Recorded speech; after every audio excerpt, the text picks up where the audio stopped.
Good morning. I am, as Chris just mentioned, Catherine Canlin, President and CEO of Advantage Human Resourcing and a member of the Board of Directors for the Business Council of Fairfield County. Welcome to the 4th Congressional District Debate.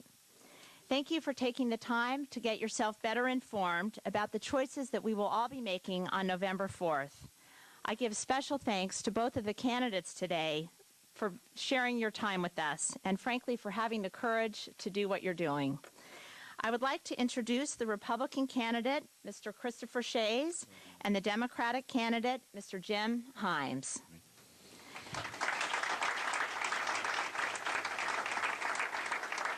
A panel of journalists will be asking the questions today.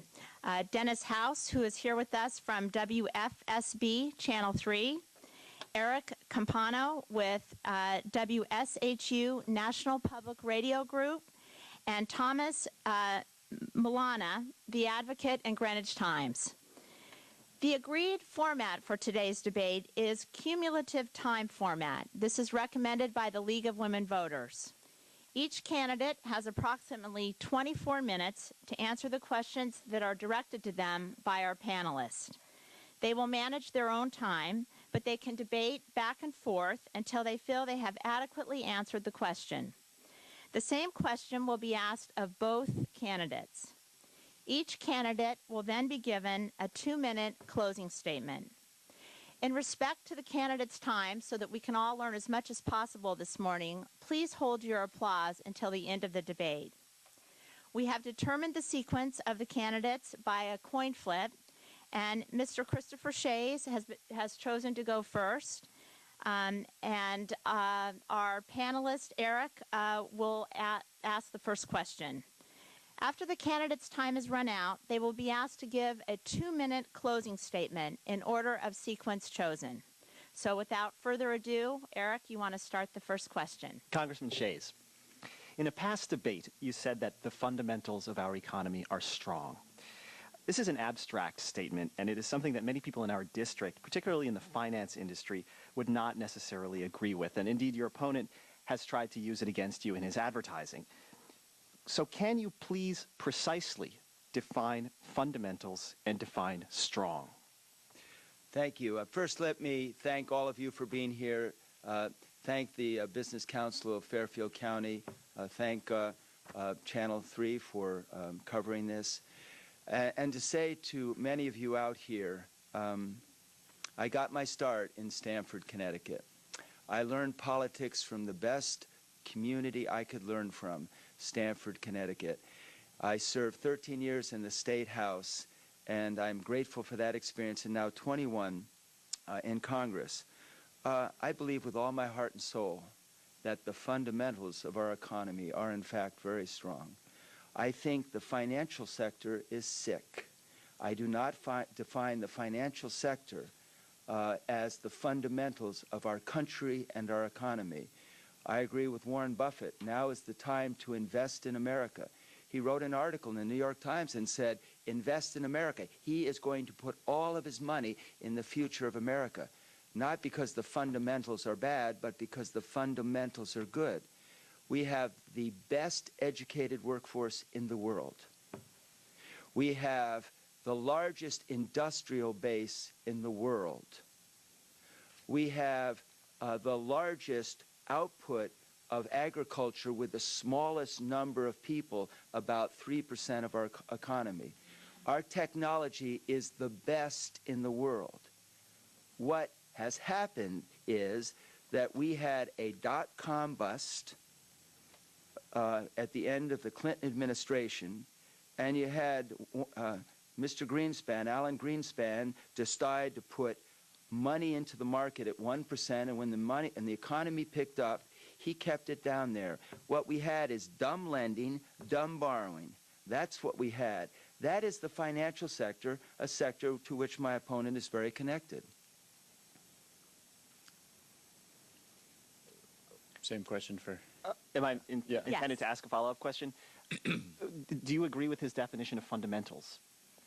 Well, let me begin by thanking the Business Council for hosting this debate, Kathy and Chris Shays, for our 6 of now 7 debates. Thank you very much for participating. Ladies and gentlemen, by way of introduction, I am meeting many of you for the first time, so let me tell you why I'm up here. I am up here because our nation is in crisis. I know that we can do better. I know that we can provide opportunity to every single American because that's the America that I have known. I'm meeting many of you for the first time. I am not a politician. I've been a businessman. I've run a nonprofit. Most importantly, I'm dad to 2 young girls, 4th and 1st grade. And I worry every single day as I pick up the headlines about the America that they'll grow up in. Let me tell you about the America I grew up in. Small town, single working mom household, not a lot of advantages, but I had opportunity. I got to go to a good public school. My mom's job came with a good health care plan. We never worried about financial problems if somebody got sick. Because of that public school, because of that health care plan, because of a community of supportive people, opportunity was made available to me. From Hopewell Valley Central High School, I got to go to Harvard College. From Harvard College, I won a Rhodes Scholarship and was able to spend 12 years working at Goldman Sachs before I spent the last 6 years running a magnificent nonprofit building green, affordable housing in distressed inner cities. That is the kind of opportunity that must be available to every single American child. And I worry that that opportunity that I had will not be there for my children and for your children and your grandchildren. Our economy is on its knees. We are bogged down in an atrociously expensive war that we never should have fought, while our enemies gather strength in places like Iran and Afghanistan and Pakistan. None of this is an accident. It is not the result of the business cycle or of bad luck. Where we are today is a result of bad policies and bad decisions made by the Bush administration, supported by Chris Shays. I know we can do better. We can revive our economy. We can do what we used to do and lead on the neglected issues of the day, an energy program, a healthcare program that provides a doctor to every single American family. But we can only do these things if we send new, energetic, and committed people to Washington. Job one, Eric, is to restore this economy. The fundamentals of this economy are not strong. The statement was that Chris Shays made was the fundamentals of the economy are strong. No one can disagree with that. American families are disagreeing with that right now. The fundamentals of our economy are job security. And we have now seen 750,000 American households lose their jobs since January 1st. Fundamental is access to health care. Healthcare being, or medical emergencies being one of the chief causes for personal bankruptcies in this nation. Fundamental of the economy, when you strip it all away, is the quality of our education system. And in some cases, we do quite well. But the CEO of AT&T just said, I had to hire 5,000 trained people to work at AT&T, and I could not find them in the United States of America. On math and science, we are slipping behind our global competitors. And of course, the fundamental of our economy is the health of our business sector, of which the financial sector is a critical part.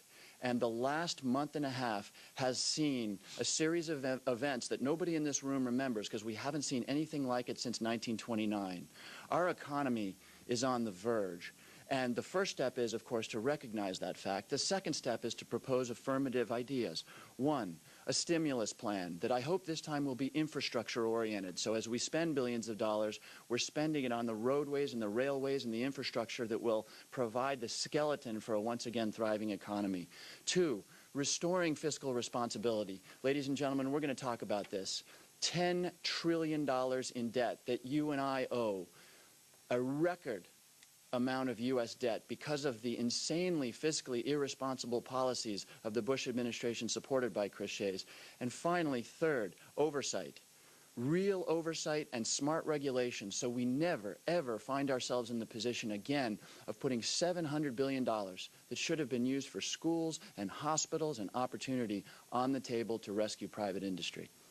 Could I make a request of our folks, rather than just sitting there, if you would make sure you hold up the amount that each of us have, and I'd like to know how much time we both have right now.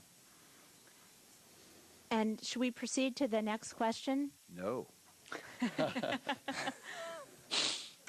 Your question, I answered. That's what I believe the fundamentals of our economy are, not Wall Street. So in that context, I think you understand why I made the statement. In the context of why Warren Buffett would invest in America, because he believes that the fundamentals of our country, our economy are strong, or he would not be investing in America. So really what you end up with is a cute little, what I call soundbite or gotcha line, to try to make the impression that somehow I am not aware that we don't have serious financial crisis. We do. We have serious financial crisis because of dumb lending and dumb borrowing. We had businesses that were buying companies with incredible leveraging. We had homeowners being encouraged to buy homes they couldn't afford. That is a fault of the financial sector. And if we are going to get out of this, we need to recognize where the fault lies. If we think the fundamentals of our economy are faulty, and don't have faith in our American workers, don't have faith in our industrial sector, which is the largest in the world. And ironically, there are some who believe it will grow because our energy costs for electricity around this country is the world's average. You have Europe, they don't have indigenous energy. You have Asia, they don't have indigenous energy. We have, admittedly, it's coal, but we have coal power, we have nuclear power, we have a significant water infrastructure. And if we're going to get this economy moving again, we need to maintain low tax rates, something my opponent is not interested in doing, expand free trade, invest in America in our infrastructure, not just our transportation infrastructure, but our energy infrastructure, and besides our energy infrastructure, our water infrastructure. We need to become energy independent, something my opponent is not focused on. We have to do all of the above.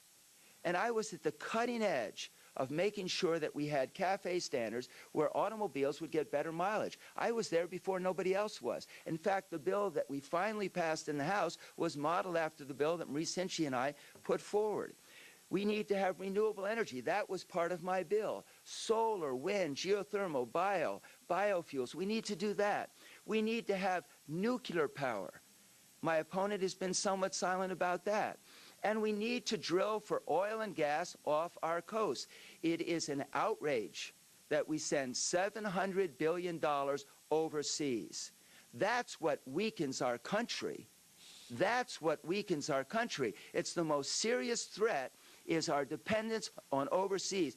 Mine for the natural gas and oil off our coast, and use the royalties to fuel renewable energy.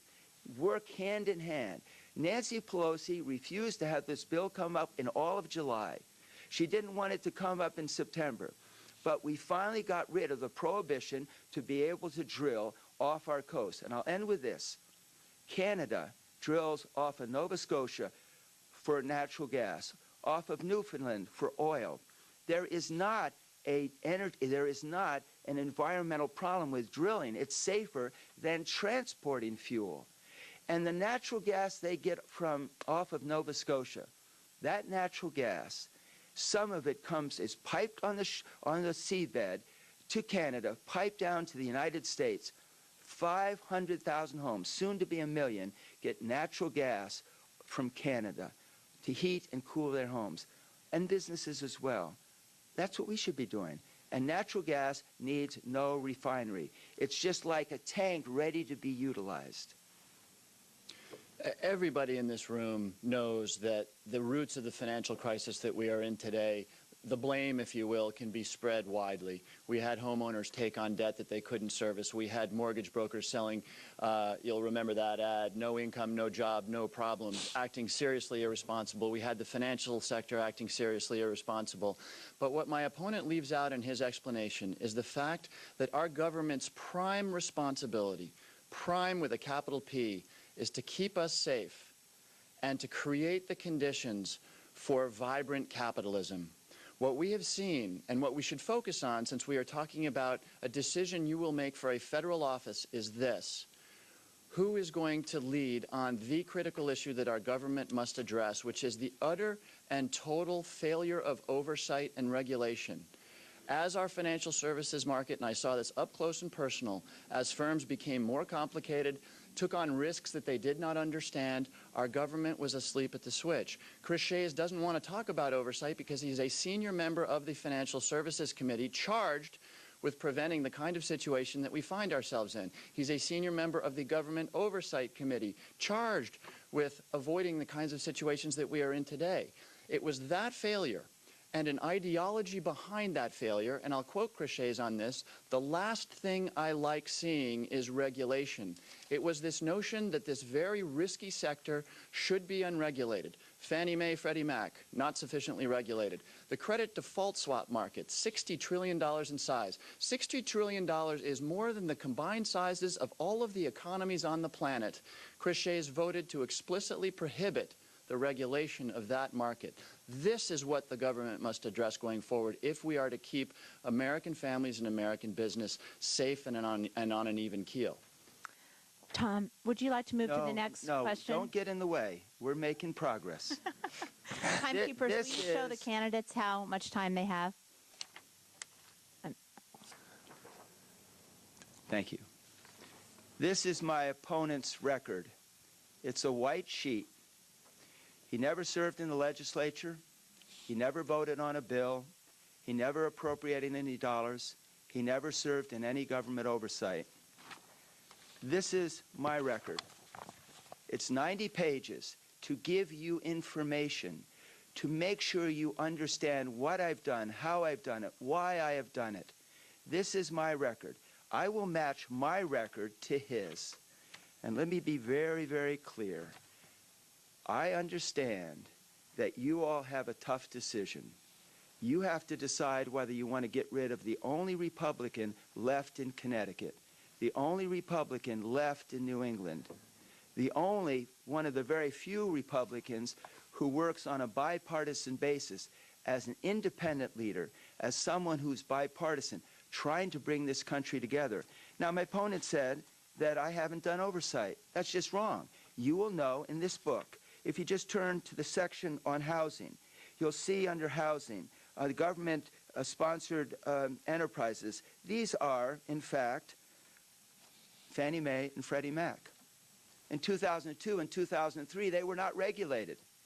They were not under Sarbanes-Oxley. They were not under the SEC. They weren't under the 34 Act, the 33 Act, so I put a bill in to put them under both bills. Both years, 33 and 34. We got him under the 34 Act. And that's when you learned that Mr. Raines was cooking the books. He came before a hearing a few years ago. And I said, explain to me, Mr. Raines, how this works. Banks have to have 6 to 8% set aside to cover potential losses. You have only 3%, and you are half of the housing market. $6 trillion of the $12 trillion. And $1 trillion of the subprime loans. And he said to us, well, you know, we only need 2% because it's a safe market. When we wanted the Congress to move forward and provide a regulator to oversee Fannie and Freddie that would be stronger, we were defeated. Now, that's called oversight. That's called paying attention to the issue. That's called being ahead of the curve. I was ahead of the curve on energy with our Energy for Our Future Act. I was ahead of the curve on this problem, and it is just bogus to suggest I'm not. And I will sink or swim on this. I will sink or swim. You take a look at it. You'll see that I vote with the president 52% of the time, not 100%, not with my arm wrapped around him like we're some old great buddies. I vote with my party 2/3 of the time. And you will see in closing that every bill I submit with a Democrat. Every bill. Because we're in this together as Americans. We need to be Americans first and Republicans and Democrats second. And I wager you've never heard him say anything nice about a Republican. Next question. We're pumping so much money into the economy to bail it out. There's going to be less to go around. What needs specifically are going to have to suffer to compensate? Is that for me? Yes. For both. Okay. Yeah, this is the challenge of the next 10 years. We, and I suspect everybody in this room, wants to begin the process of paying down our $10 trillion debt. Deficits matter. Debt matters. That is a fundamental of the economy that is way out of whack. Everybody in this room and I want to begin addressing our infrastructure problem. The American Society of Engineers says that to move our infrastructure from a D to a B will cost us $1.5 trillion. That's very real money. We want to think about and implement universal health care so we fix that situation.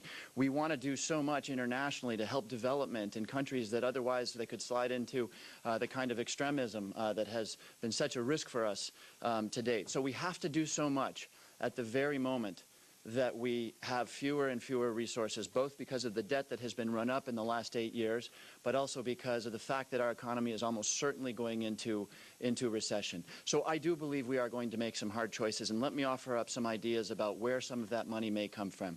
Ladies and gentlemen, we are now spending $10 billion every single month in the nation of Iraq. $10 billion. Money that should not be spent 6,000 miles away from here. Money that should be spent right here to build our infrastructure, to improve our schools. We are subsidizing our private sector, and I'm not even going to talk about the $700 billion that we've put on the table in the last 2 months, but we are subsidizing our most profitable enterprises. Our energy companies are getting $20 billion in annual subsidies. Our pharmaceutical companies are getting billions of dollars in subsidies. The Farm Bill, and I admit it's easy for a guy from Connecticut to say this, the Farm Bill is a wasteful atrocity in terms of the use of our taxpayer monies, not only making products more expensive for American families, but putting Pakistani and Egyptian cotton farmers out of business. What do you think an out-of-work Pakistani cotton farmer does?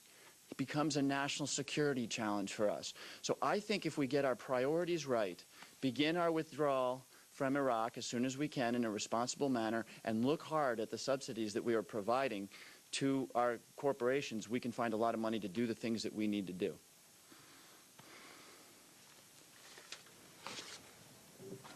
Next question. My opponent, I haven't answered it. I'm sorry. My opponent says that he's not a politician, but he practices politics as usual. What he does is he sends out literature talking about how I make $169,000. Ironically, he makes $189,000 with a nonprofit agency and made a fortune with Goldman. And he's critical of that. And then he says, I voted to take away the pay of our soldiers. He has a picture of a soldier with blood on the side of his face. You'd never see me with an ad like this. This is politics as usual. He says he's not a politician, but before he's even become a politician, he's acted like a politician and the worst kind. Now, the bottom line is this. When we balanced the budget in the late 90s, we did 3 things. We allowed discretionary spending to go up 1%. That's what funds all of government. We let entitlements go up 2 to 3% instead of 8% for 1 year. And we cut taxes. And the taxes we cut helped generate economic activity. That bill was signed by Bill Clinton. And that bill balanced the federal government. Then we had, and we used as tools what you call pay-go. As you do something on one side of the budget, you have to pay for it somewhere else. Sequestration, when you have 11 budgets, if you allow one budget to go over what the budget authorization said, you have to cut each of them a little bit to bring it back in line. And we enacted budget caps. When I was vice chair of the budget committee, I voted against our budget because my leadership would not allow these tools to be reinstated. It gave the budget committee too much power off the appropriators. Ironically, that's one of the bills he uses to say I underfunded the troops. That's what blows me away. I voted against the budget the final passage of the budget resolution in '03. But I did it because we were not dealing with the tools that we needed. I didn't vote against the budget resolution because of our troops. And in this, he takes 2 bills that were in '99 and 2000 before we were ever at war. And the whole purpose was I was voting against the larger budget because we were spending too much, not because we weren't funding our troops. If I could just make a clarification here. My opponent over the course of 6 debates has wanted to talk more about political advertising than about the key issues of the day. Let me address this for 1 second. The ad that he says is my ad, he knows very well is not my ad. The ad that was talking about salaries, he knows very well is not my ad. It's an ad of the Democratic Party. Now, I'm not happy about that any more than Chris Shays was happy about the Republicans' ad in the last cycle, which accused Dianne Farrell of wanting to have coffee with the Taliban. It's ugly stuff, but it's not my ad, and we got to get that fact straight. I'm not going to spend a lot of time on ads because I think the American people deserve better. But let me tell you this. No, you spent $1 million on ads.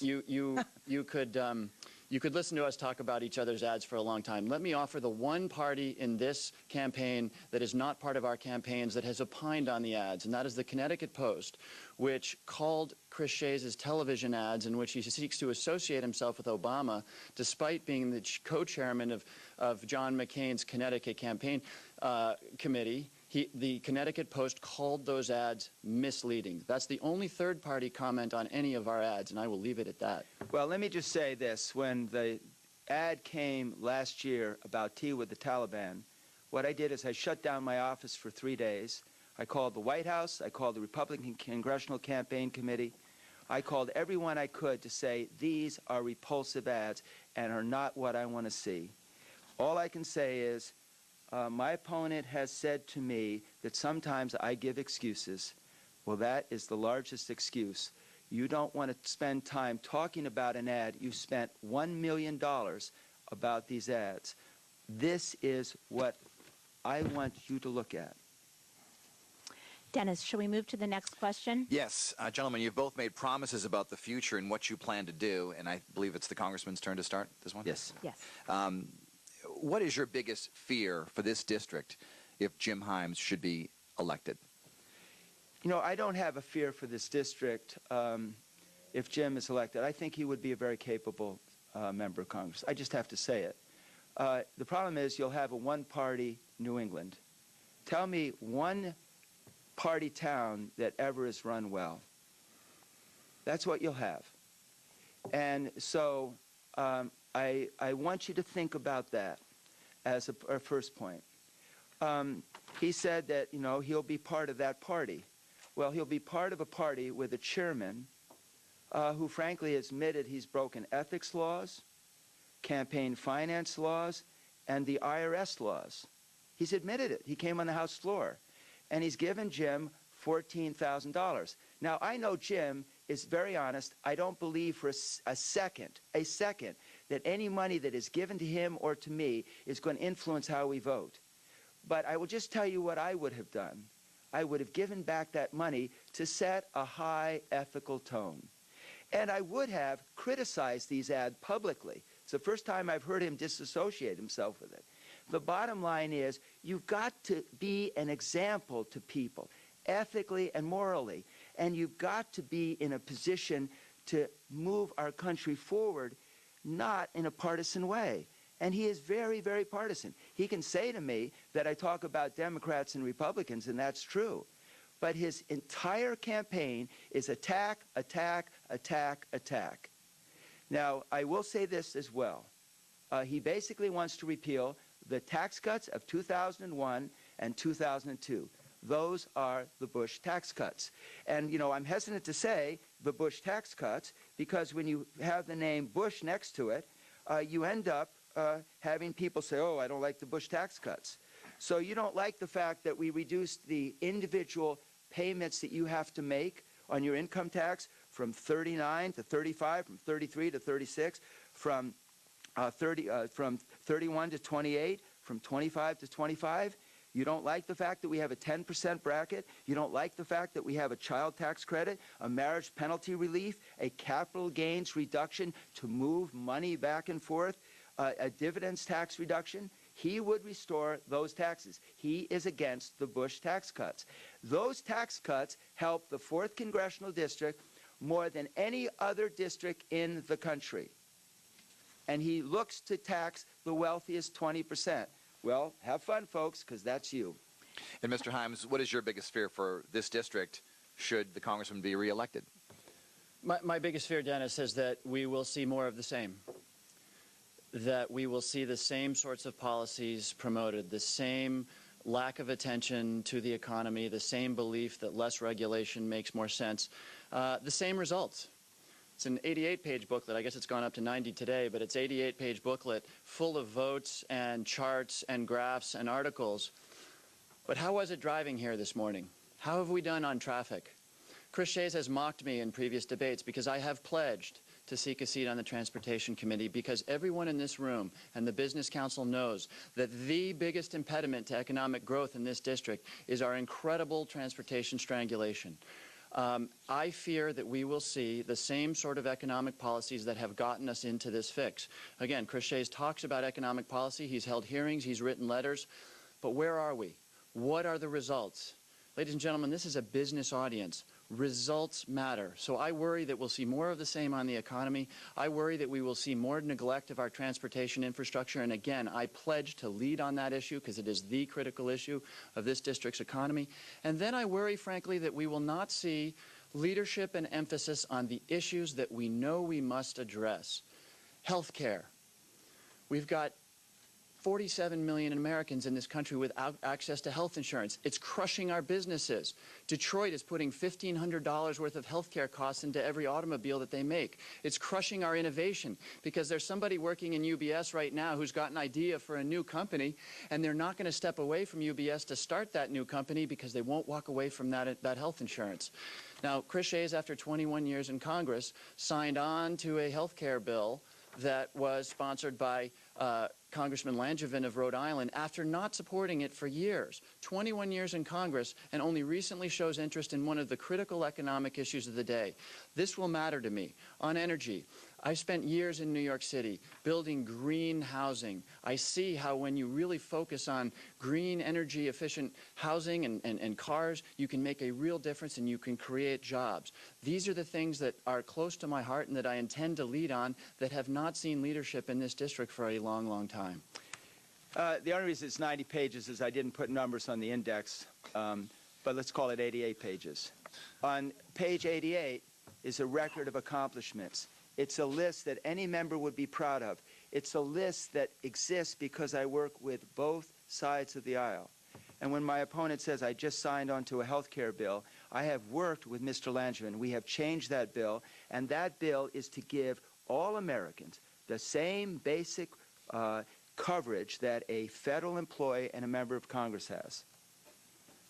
And I'll just say one other thing. I do not mock him for saying he wants to be on the Transportation Committee.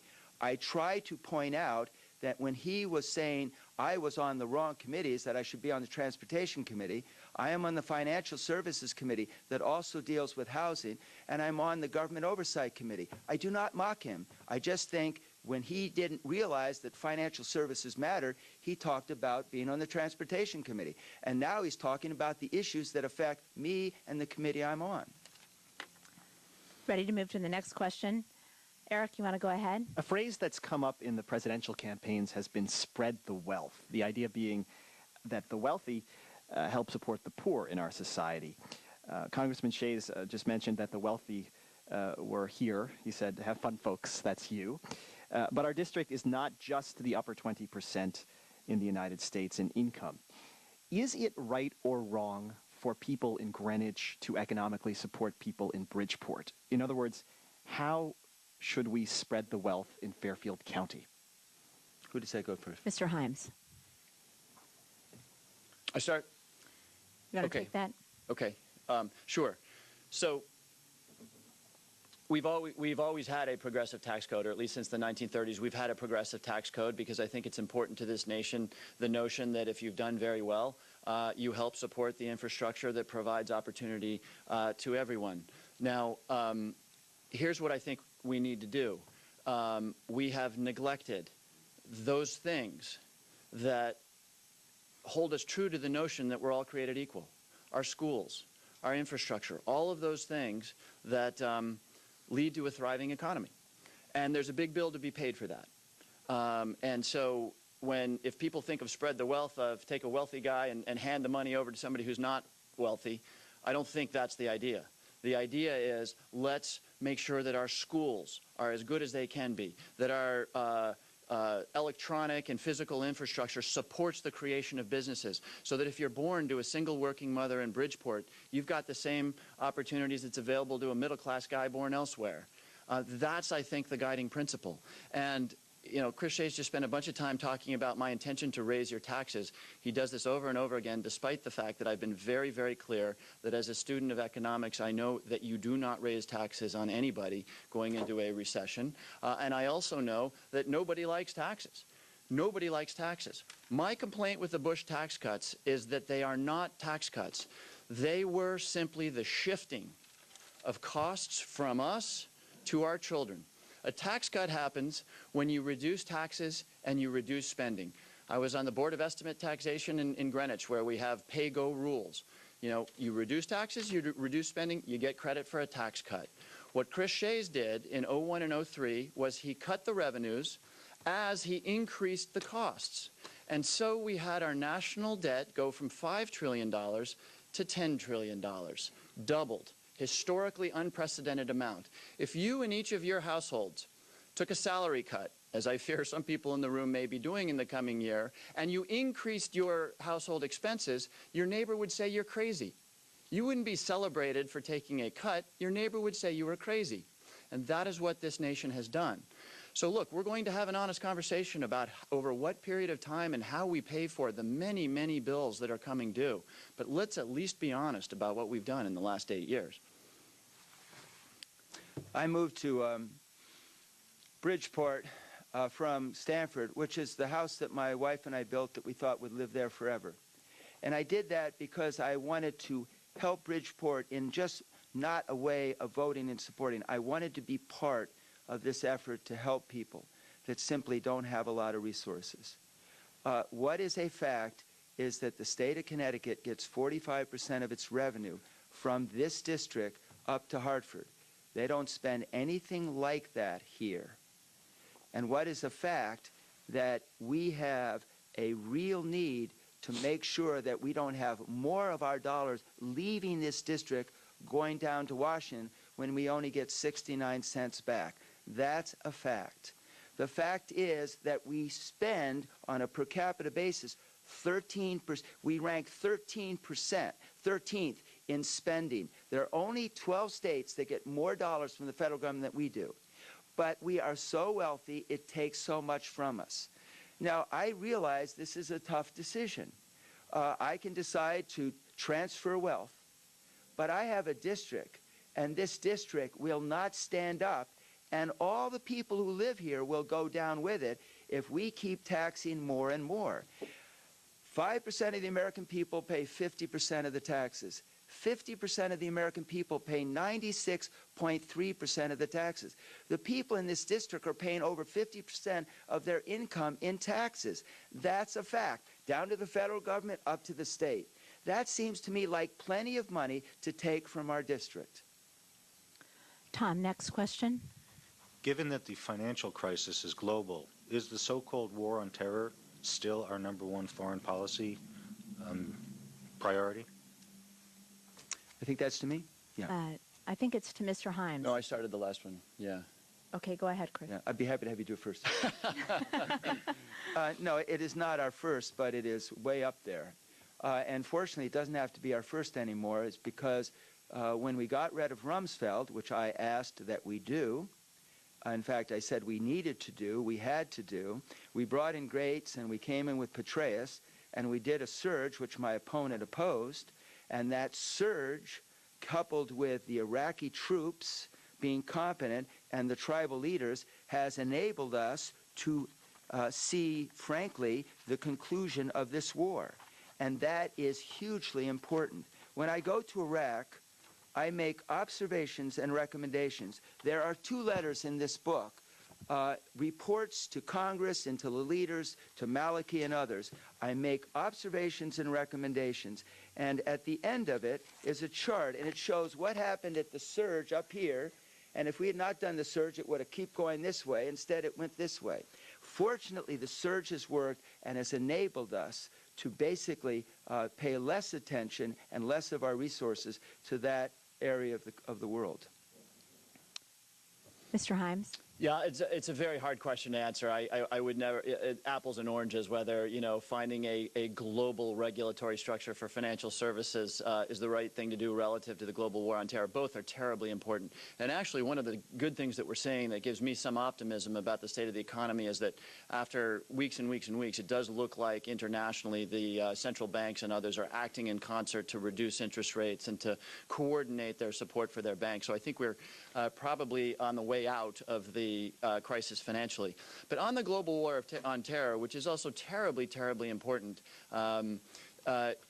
yes, we must focus on it in a more intentional and thoughtful way than we have for the last 8 years. General William Odom, who just passed away, called the invasion of Iraq the strategic error of the generation because it took our eye off the ball, which was Islamic extremism. We put our military resources behind an invasion against a country that had nothing to do with 9/11 and that was actually actively suppressing Islamic extremism. Now, I don't have a 90-page book, but I can put some facts out there.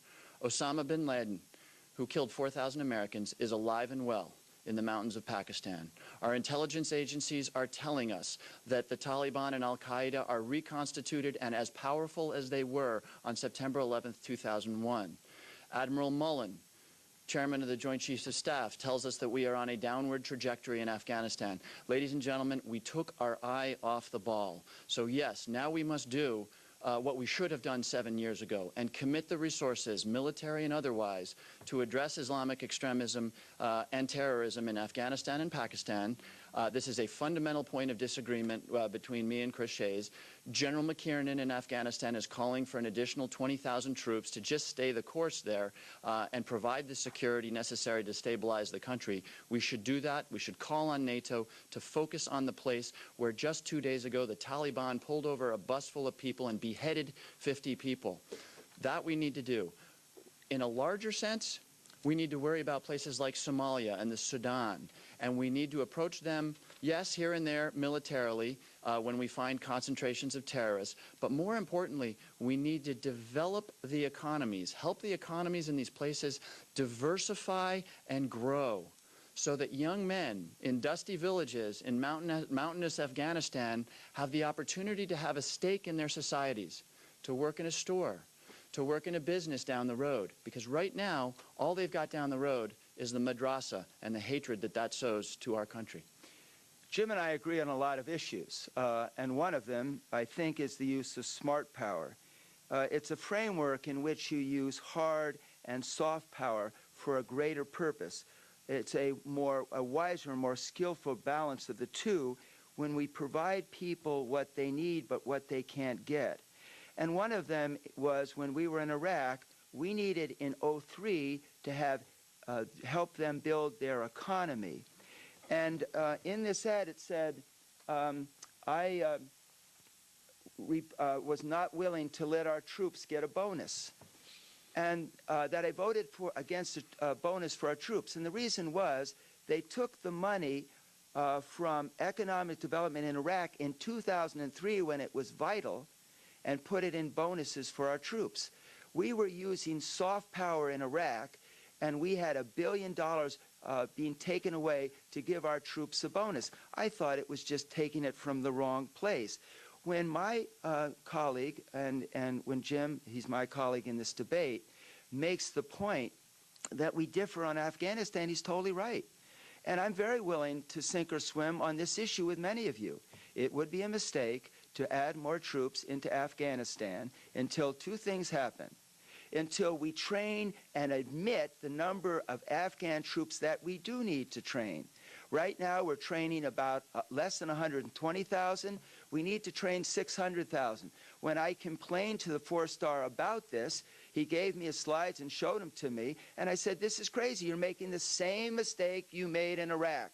You didn't train up enough so as they stepped up, we could step down because they'll never have enough to step up.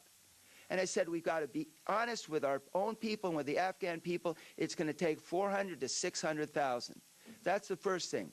I will not send another troop to Afghanistan until the Europeans send an equal number, until the Europeans pay half the cost, and until the Europeans are willing to have their soldiers be in the front, the tip of the spear. and many of them are exempted from that. That's a difference. I'll live on it. I know, based on my experience in Iraq, that if we do this here, it will be a huge mistake.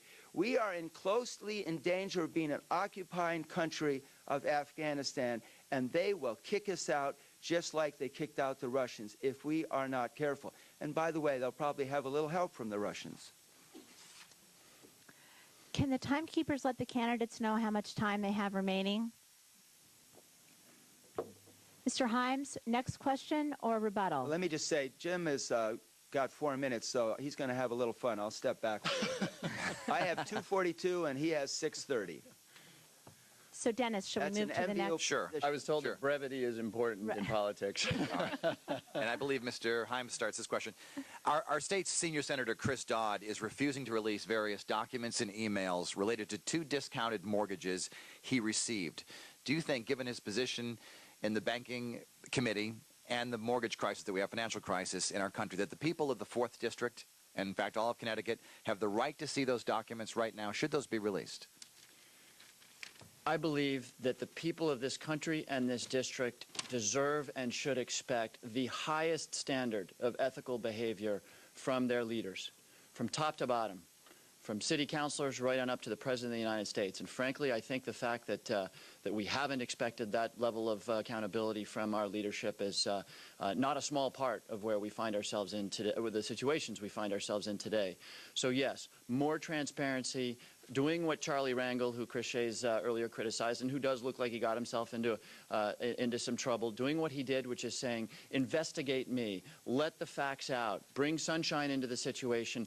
That's the approach that should be taken by our politicians. It is critical if we are going to take the hard choices that, ladies and gentlemen, we are going to take in the next 10 years, that each and every one of you be able to look at your leadership and say they are the very best person, the most ethical person possible. So you're calling on the senator to release those documents now? I think he should. Mr. Shays? Well, he obviously should, and it should not be lost that while we were dealing with an economic crisis, he moved his family to Iowa for over a year. And my opponent is totally silent about that. It's only Republicans that do things that are wrong. He's silent about Charlie Rangel. You don't congratulate Charlie Rangel. He broke ethics laws, he broke campaign laws, and he broke IRS laws, and he's the chairman of the tax committee. What you do is you say it's wrong. He acknowledged it. He acknowledged he did all those things and said, investigate me. And then he said, I'll win anyway. Next question? For Congressman Shays. No, this would be for Mr. Himes. For Mr. Himes. I started that last one, the Dodd question I started. It was so quick. All right. For Congressman Shays. I'm pretty Go sure I ahead. started that question. Sure. He did. 2 years ago, when your opponent, Diane Farrell, said that transportation was an important issue for a congressman to address, you told her that then she should be, that's not true, that transportation is not fundamentally a federal issue. She should be running for state house, not for the national house. We had an exchange earlier about transportation, and I'm wondering, do you feel now, 2 years later, that transportation is more of a federal issue than it was 2 years ago? No, I feel that as a federal issue, you can deal with it without being on the Finance Committee. In this book, you will see tremendous amounts of dollars that we have gotten for transportation. I'm not on the committee, but yet I rank number 40th in the amount of money coming back to a district. That's where I rank. I'm doing pretty well that way. And the reason is I work with both sides of the aisle to do that. I don't have much time, so let me stop there. So I think it's silly to argue about whether it's more of a federal or a state or a municipal issue. The reality is that fixing a transportation infrastructure is a federal, state, and municipal effort that happens because at all three of those levels, people cooperate and focus resources and coordinate. So, for example, when I am on the Transportation Committee, as I have pledged to seek a seat on, I will push to accelerate the creation of the New York Harbor Rail Tunnel. This is a project that Chris Shays has been involved in, but that has been languishing. And what it would do is it would allow us to move freight through this district on rails rather than on the back of the 18-wheelers that you see lined up into the horizon on 95 24 hours a day. The reason that we move 3% of our freight in this district by rail as opposed to 30 and 40% in the rest of the country is that there's no bridge crossing over the Hudson, connecting the Port of Elizabeth, one of our most important ports, with this incredibly economically powerful area of New England. So that's an example of a federal project which must move forward rapidly.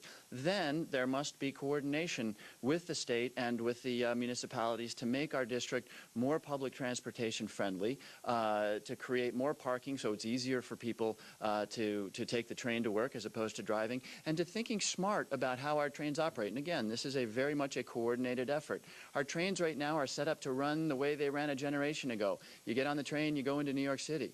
The reality now is that Stamford and Greenwich are huge economic engines, and Greenwich at least sees more influx of people than people commuting out. We need to think about and work in a coordinated fashion to make the Metro North line essentially a subway line. So you get on at any stop and you know that in the next 10 minutes there will be a train to take you either way to whichever direction your job is.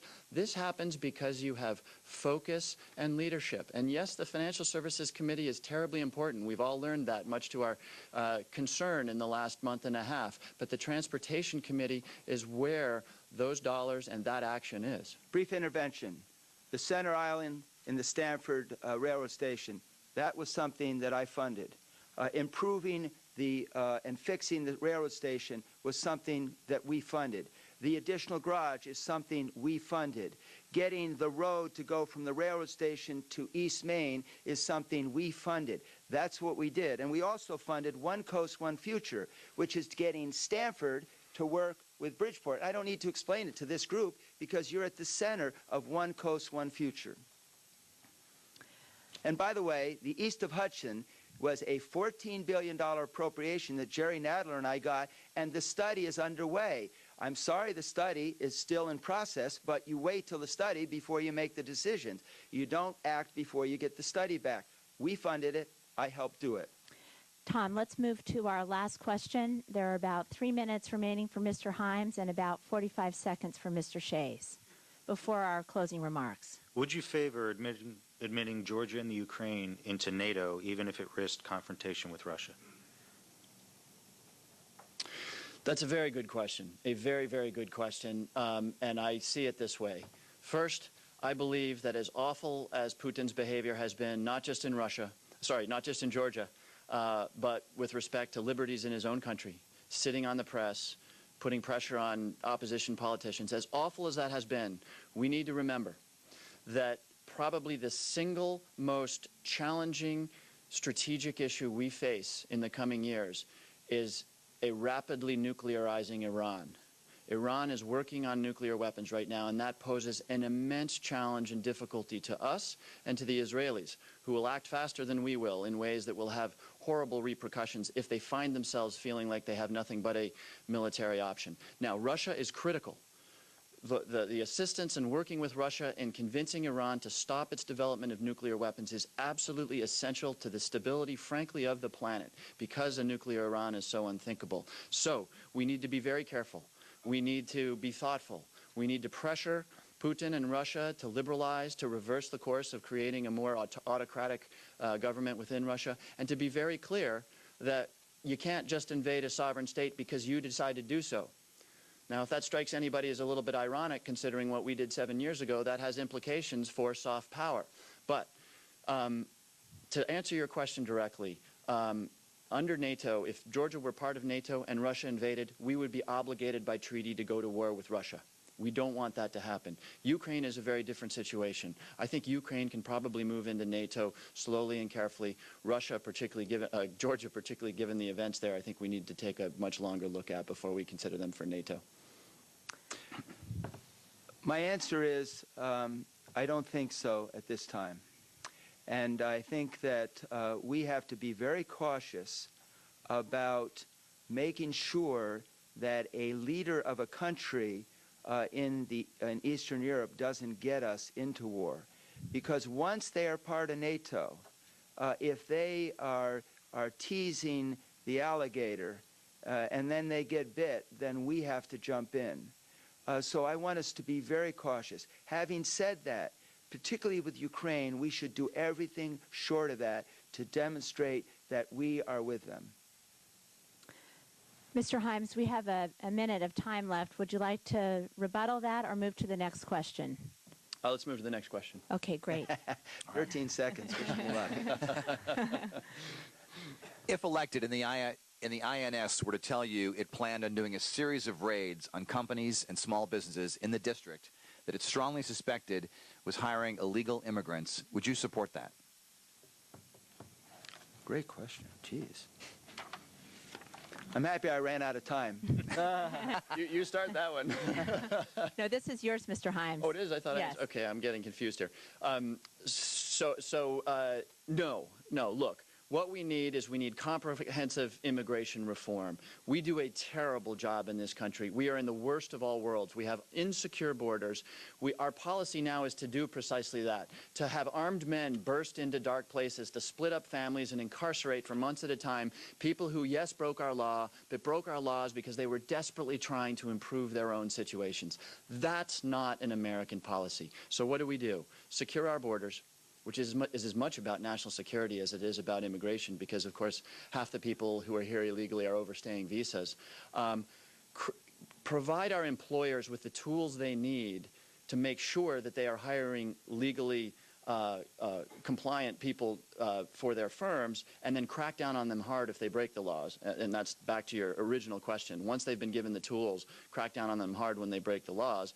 And then 3, figure out how we are going to deal with the 12 million undocumented people in this country. And on this point, Chris Shays and I more or less agree, which is we must find a way to document them, identify those that are criminals or other bad actors, get them out, and then move from there. And this brings us to the segment of the debate where each candidate has 2 minutes for a closing statement. And Mr. Shays, I believe we start with you on the closing statement. Thank you very much. You know, this is a big deal. This may be the last time I ever stand before you. If my opponent wins, then my contract has not been renewed. What I'd like to say to all of you is, please look at this book. It's an attempt to do what you always ask politicians to do. Give me the facts. Don't give me a tax. And this is what this book does. I think this book will point out to you that I am very independent, that I am truly bipartisan. You'll see 2 pages of just legislation that I work just with Democrats on. And I think it will show you that I'm very effective. Just turn the back of the book. You'll see that we have got a remarkable things done. Now, I have degrees from NYU. I always wanted to get graduate degrees. I was a Peace Corps volunteer, but I ended up getting a graduate in business administration and one in public administration and economics and finance. But I realized that's not the degree that I cherish the most. I think the degree I cherish the most trumps even being a Rhodes Scholar. And that is this. Every one of you in this district has trained me. You've spent 21 years making sure I understand the issues that are of concern to you. You've stopped me on the street. You've called me. We've had office hours. I've visited you in your businesses. I've had community meetings continually. I'm always accessible, and I'm always willing to be vulnerable by putting myself in front of you. I am an endangered species. I am the last Republican. I make a facetious joke about I thought Democrats cared about endangered species. He doesn't. But more importantly, what makes me an endangered species is I'm one of the last people in this Congress that isn't way over to the right, way over to the left, is working with both sides of the aisle. I am truly independent. I am bipartisan. And because of that, I think I'm very effective. I'm asking that my 2-year contract be renewed so I can help move our country forward so that we can realize the greatness that is America. I truly believe that the best of America is yet to come. Mr. Himes. Thank you, Kathy, and thank you again to the Business Council, and thank you, Chris Shays. 1 to go. Ladies and gentlemen, Chris Shays has been in Washington for 21 years, and I salute that service. But the fact is, for a long time, Chris Shays has made wrong choices on the key issues of the day and ignored the issues that are making life so challenging for so many of us in this district. From one end of this district to the other, I have traveled and met people who worry about their jobs, who worry about educating their children, who worry about their health care. This summer, there were people who worried that they might not be able to fill the tank to get to work. Chris Shays has admitted that he was wrong on the single most important vote of his career, the Iraq War. As a consequence, our enemies in Iran and Afghanistan are gathering strength. He has been wrong on the economy, supporting the president's policies in a way that bring us to this place that we are in today. Where I come from, being that wrong has consequences. And I do believe, and I'm standing up here because I believe that the government can make the decisions to turn this around, but only if we hold it accountable. The next Congress is going to face challenges unlike any we've seen in a generation. But we can meet those challenges. We're Americans. We can do anything. It's what we do. We can build a clean energy economy that provides millions of new jobs. We can make sure that every American family has access to a family doctor. And we can make sure that every kid born into this country, whether it's in Bridgeport or Greenwich or Weston or Los Angeles or Chicago, has access to the very best education that this country can offer. I know firsthand that when this country puts forward the kind of policies that prioritize families over corporations, that prioritize opportunity over ideology, we can do anything. I'm asking for your vote so that together we can restore the America and leave our children a more prosperous, fair, and admired country. Thank you very much. And that concludes our 4th Congressional District debate.